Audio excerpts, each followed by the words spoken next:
now I'm going to prove to you that you have a form of i.t.a. in your lexicon for every word you know how to read, okay? So would you all read with me the words on the left-hand side? Tough, although, thorough, rough, plow, through, enough, furlough, bow. Now, some of you said slew and some of you said slough. That's actually both pronunciations, and we'll talk about that in a minute. And then dough. I'm going to want you to put these words in word families along OUGH Avenue. This is Lexicon City. This is how your brain stores words. So, for example, we're going to take tough. And, whoops, I need a different color now. We're going to take tough and put tough on this block. You need to find other words that live with tough because it belongs to the same family. And I will put one other one on there as a clue to get you going. All tough. I'm going to put through. I have a special reason for doing that because little slew, oops, I missed my H. Little slew or slough lives with his dad one week and with his mom another week, and I wanted the two blocks to be close. I want you to figure out with a partner next to you what words you're going to put with tough, what words you're going to put with through, and then fill out your other blocks. You'll have to write pretty small because you don't have a lot of space there. All right, this is what I bet you have, right? You have tough, enough, rough, and you should have slough. I didn't put them on there, sorry.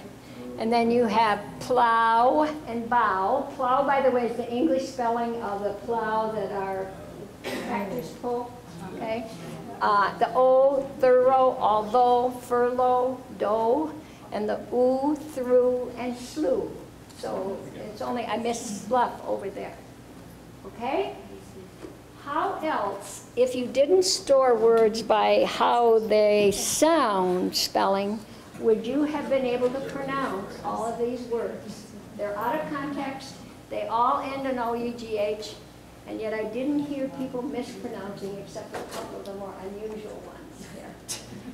And the reason that is because you have in your lexicon 2 images of every word you can read. You have what the word looks like, and you have the phonetic rendition of that word. They're hooked together, and because they're hooked together, you can look at any word and read it and spell it. And so your i.t.a. in your brain, the phonetic rendition, may not look exactly like this, like i.t.a., but I will guarantee you it's very close. In fact, if you look at the pronunciation guides in the dictionaries, especially the Merriam-Webster, they're almost identical to i.t.a. Okay? So you have what the word looks like, what it sounds like. So our students do not need to lose i.t.a. or transition. It goes underground, it goes unconsciously and hooks to the word. The problem with most of the kids who fail to learn to read is that if they don't know what it looks like, they haven't a clue because they never had that, it looks like this, it sounds like this connection. And what i.t.a. does is give them that spelling connection, that spelling by sound connection that's so important. I can tell you that years ago, in fact it was 1985, the development director of the foundation where I was doing research came to me and said, hey, the i.t.a. Foundation is giving grants. Why don't you go get one? And I said, I'm not going to write a grant for something I don't believe in. That's what I said back in 1985. But I went over to the University of Wisconsin library where they had some i.t.a. books. I looked at it and I thought, this might be a way to crack the code for all these dysphonetic readers, the kids where you can teach them phonics rules till the cows come home. to use a good Minnesota phrase, and they don't use them. They'll sit there and try to think of the rule, but it won't work half of the time. So that was 1985. I decided to give it a try, and I'll tell you later about the research that absolutely convinced me this is the way. It would be wonderful as a beginning reading approach, which we're going to be hearing about, but so many people see this funny alphabet and immediately put up roadblocks that my emphasis has been on remediation of those who have already failed. Are there questions or comments about this? Does this help you to see why i.t.a. is actually something you have in your brain? Might not look just like these symbols, something like that. Mary? Are you able to keyboard this? We have students who Yes. can't. Okay. You bet. One of the things I don't think we put into your packets was the font for Mac and a font for PC. So you can see that. I have i.t.a. up there because I just loaded the font onto my computer. Yeah, it's very simple. Very good. And what's the procedure? At what point in time do you introduce the second part of the lexicon, which is the way it actually looks in traditional? And that's a great segue into the spelling by pattern and slash and dash. Okay, so we'll be doing that quite soon. All right? For older kids, we do it right away. Actually, we make everybody go back and spell by sound for a certain amount of time, just so we know they can hear every sound and they can represent every sound. And then, yes, we start to any words they already know. They don't have to write an i.t.a. And we'll go on from there to show you that. So how does it help? It helps people, this says children, but it helps people take control of first the phonology, the sound symbol of our language. They crack how sounds map to letters because there's not a one-to-one correspondence. Languages that are phonetically regular, like Finnish and Italian and Spanish. Spanish has only 5 vowel sounds.